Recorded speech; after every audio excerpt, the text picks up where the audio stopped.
Hey everyone, in this video lecture, we are going to talk about renewable energy sources. So in terms of topics from the CED, this table is just highlighting which topics that will be covered in this video.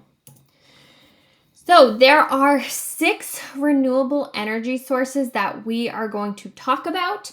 For each of the energy sources, we'll talk a little bit about how it works to provide electricity or heat, as well as talk about anything in terms of positives and negatives about the energy source that would be important when making any sort of decisions about these energy sources and when they should be used or maybe not used. So we'll start with biomass. The word biomass, bio refers to life, mass refers to matter. So we're talking about anything that was once alive. That organic matter is being burned in order to release heat. And that heat could be the energy source that we're looking for itself, right? If you put put wood, which is biomass, in a fireplace and burn it, the heat coming off is the energy form that you are using to warm yourself up. We could also have a biomass power plant where the organic matter is burned to release the heat. Heat makes steam. Steam spins a turbine. Turbine generates electricity, which is a possible way to use biomass. This is typically low cost, right? It's very easy to take biomass and burn it to produce energy. It could be as simple as cutting down trees. It could be using leftover material from different agricultural crops. It could be used from poop, so sewage, animals as well. It could be used from trash. Okay, so we have lots of different forms of biomass that could be used to generate heat or electricity.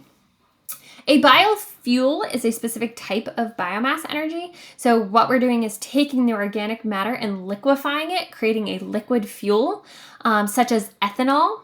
And that could be created from things like corn, sugarcane, palm oil. And this would be an alternative to gasoline that could be used to power cars. So a positive to this is there's really no additional carbon emissions, even though we are burning the fuel. I'll talk about that in a minute, but the return on your energy investment is pretty low. It's not very cost effective to, use biofuels, which is why we don't see that so common just yet. So as I mentioned, in terms of carbon dioxide emissions, when you burn biomass, you're not actually increasing the net overall amount of carbon dioxide in the atmospheres like you see with burning of fossil fuels.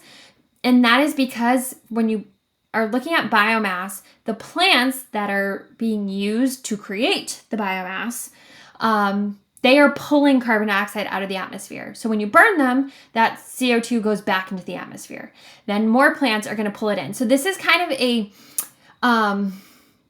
full cycle where the carbon coming in is the carbon coming out.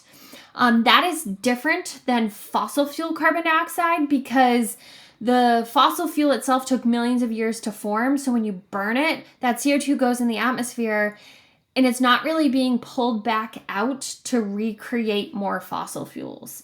Okay, so when we burn biomass, we're not adding carbon dioxide to the atmosphere because it gets pulled back out. Whereas when we burn fossil fuels, it is directly emitting CO2 in the atmosphere and not pulling any back out.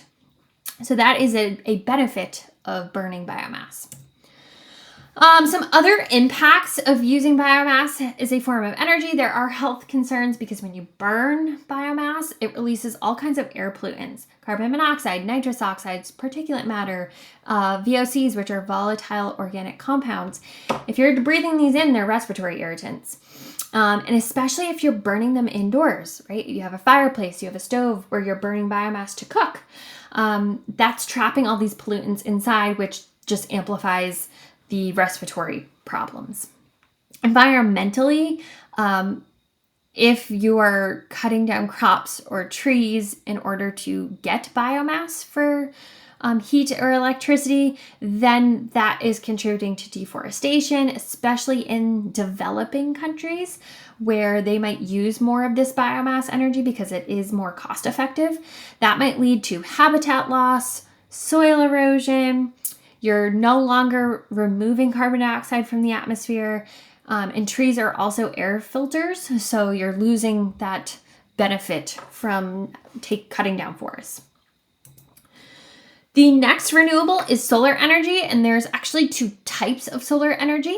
One you're probably a little bit more familiar with than the other. So passive solar energy is where we use the sun's energy without the use of machines or equipment.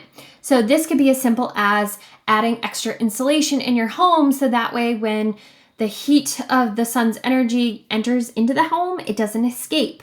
It also is the way you build the home is it facing typically south, which allows more sunlight in.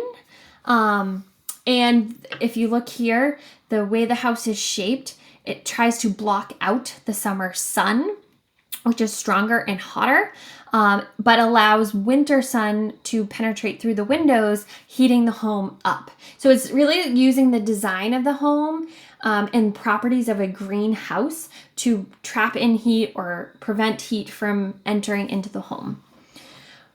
Whereas we might be a little bit more familiar with active solar energy because it's gaining so much popularity, which is you're using machines, equipment to actually capture that sun's energy and convert it into electricity, or you could use it to heat like a hot water heater in the home. So we'll talk the active route of solar energy. And so solar panels are actually called photovoltaic or PV cells. Photo referring to sun, voltaic referring to volts. And so what's happening is inside the panel, there's a semiconductor, which is typically made of the element silicon. And it emits a low voltage. So that's where you get the voltaic in the name. Which is an electrical current that is happening when it gets exposed to sunlight.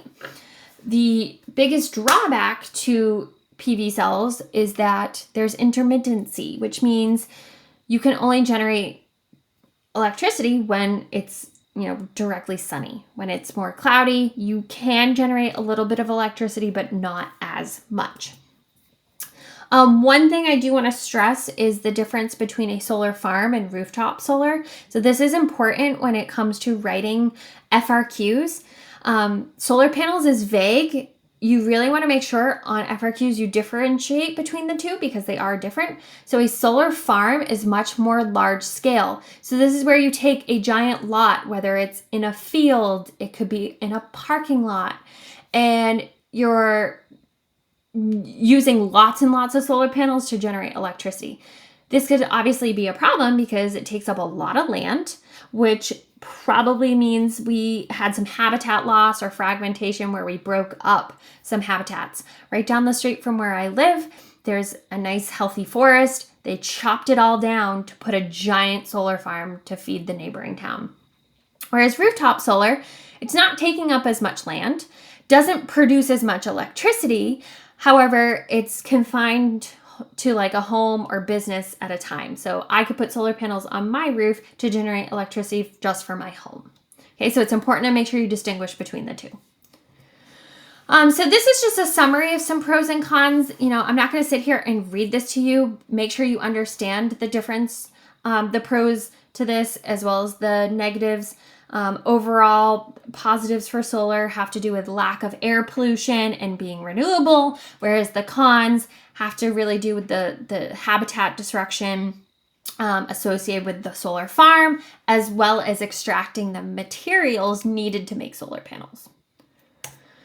So the next renewable energy source is a hydroelectric power plant, sometimes referred to as just hydropower.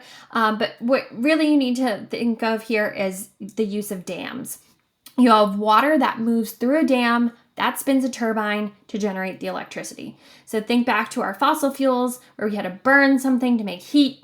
Heat made steam, steam spin a turbine. We can eliminate all those steps and go right to the water moving a turbine. And they're all different kinds of dams. So the first picture here, the accumulation one, is probably what you would think of when you think of a dam. It's like the Hoover Dam out west. So that dam is trapping water in a big reservoir behind it, so that water accumulates, and then water will then, through gravity, pass through the dam, spinning that turbine. And then there's just a few other types of dams here. A kind of derivative of a hydroelectric dam is using tidal power. So you're still using water, which is the hydro in hydropower, but the flow, instead of having a dam, is you're using the tide's natural flow of water. So as the tides come in and come out, that would spin the turbine. Turbine generates electricity. But this is really limited to only coastal areas where there are heavy changing tides. I am definitely not going to read all of these to you, but here is a list of pros and cons for hydropower. Just from the slide alone, you can tell there tends to be a lot more cons than there are positives. I would summarize the positives for hydropower is lack of air pollution, whether it's greenhouse gases or other forms of air pollution that come from generating electricity. It is renewable. That is always a positive. But in terms of cons, the big ones have to do with habitat disruption. So the dam itself is a big problem because it prevents fish and other wildlife from moving downstream. It causes sedimentation to build up around the dam. So there are a lot of issues that do come along with hydropower. Next up is geothermal energy, and there's two different uses that we can use geothermal for. It can be used for both electricity as well as for heating. So in terms of electricity, what we do is we're extracting heat from the earth. And that heat then makes steam. Steam spins a turbine. Turbine generates electricity. So what you're doing is you're injecting pipes or wells deep into the earth to tap into pockets of hot water. That water is then brought up to the surface. It does need to be cooled down in a cooling tower and eventually returned back into the ground. If we're looking at, or if I go back, so again, the heat that comes up would then make the steam and so on. Now, if we don't need to make steam to make electricity, then we're literally just tapping into the heat of the earth and pumping that heat into a building to use it for heating that building. So there is heat extraction. So this is where you're taking the heat out of the earth, and then you're potentially bringing heat back into the ground. So this is a both summer and winter system where heat is extracted as well as released back into the ground. Here is a summary of pros and cons for geothermal energy. In a way, this could potentially not be renewable. It only technically is renewable if that water does get piped back into the ground. It does have very low fossil fuel carbon dioxide emissions compared to fossil fuels, and there are no other air pollutants. So it's a generally clean energy source. Issues with it is that you can't use geothermal energy everywhere because you need those pockets of hot water that are close to the surface. So places where you sit at a plate tectonic boundary, like Iceland, for example, can tap into a lot of geothermal energy because that plate boundary allows them to access that hot water easily. A big con to geothermal is that it does release hydrogen sulfide, which is a toxic and lethal gas. And it is typically just really costly to install these heat pumps into the ground. The last renewable energy source that we're going to talk about sometimes doesn't even get mentioned because it's a really new technology. And what we're doing is using hydrogen as a fuel. And this is specifically used in vehicles. It's not really applied anywhere else. So it's not really it is to generate electricity, but it's really to move a vehicle. So this would be used in place of gasoline or even ethanol that powers cars. So the way it works is you take pure hydrogen gas, which is two hydrogen atoms stuck together, and you're going to split it into H plus protons and electrons. And you are then going to inject into this fuel cell oxygen gas, which is just 2 oxygen atoms. And that oxygen gas combines with the hydrogen, and that makes the waste product H2O, or water. So you input oxygen, you input oxygen and hydrogen gas, that outputs water. The moving of those individual electrons through a membrane is what is actually generating an electric current. So that is creating the electricity to then power the vehicle. The issue is the pure hydrogen gas that we need to fuel the car doesn't exist by itself naturally. You have to create it. So there's 2 different processes where you could create the hydrogen gas, and one form is called steam reforming. It's where you take methane, which has 4 hydrogens attached to the carbon, and you're using steam to separate the H from the rest of the CH4 molecule. Pretty energy intensive process, which typically we use fossil fuels to extract. The other form is electrolysis, which is literally using an electric current to split water and break off the hydrogen gas. Again, needs electricity. That electricity is most likely going to be powered by fossil fuels. So here is a summary of pros and cons. It definitely looks like there's a lot of pros here. It is a potential alternative for vehicles. It could be a gasoline replacement. It has very little air pollution. The hydrogen gas can be stored as a liquid, making it easy to transport. So there are a lot of pros to it. However, the cons, even though the list is small, are significant, right? It requires lots of energy to create the hydrogen. And again, typically the energy to make the hydrogen is from fossil fuels. It also would require some sort of distribution network that would allow you to ship the hydrogen gas around the world. And the hydrogen fuel is going to require very large tanks compared to gasoline tanks. So that means you'd have to rethink, the way cars are manufactured. And I didn't put it on here because people tend to only focus on it. Hydrogen fuel is flammable, so that's why it is potentially dangerous to use hydrogen fuel in a vehicle, because if there's an accident, it could go boom and explode. So that is a definite con. And, I thought that was the last one, but this is the last one. We have wind energy. So again, thinking of generating electricity, we need to spin a turbine. Well, this is using the energy of the moving air to spin that turbine. That is what then powers the generator, which then creates our electricity. In terms of wind turbines, they can be clustered in groups. So we would refer to that as a wind farm or maybe a wind project. Like there's a big wind farm off the coast of Martha's Vineyard. Typically, they need to be in flat, open areas, so they tend to be on land in more rural locations, or they could be out in the ocean. But clustering them in groups does make it a little bit easier when it comes to transmitting that electricity to the grid. We are starting to see these offshore wind farms pop up more frequently because out over the ocean, you do have a lot of wind. It's less infrequent. It's more steady wind, and it tends to be faster. Here is our summary of pros and cons when it comes to wind. So this is a definite non-renewable energy source. There's really no air pollution or emissions associated with it. And the biggest issue, the biggest con is habitat. So birds, bats, things that would be migrating through wind farms could be potentially hurt or killed.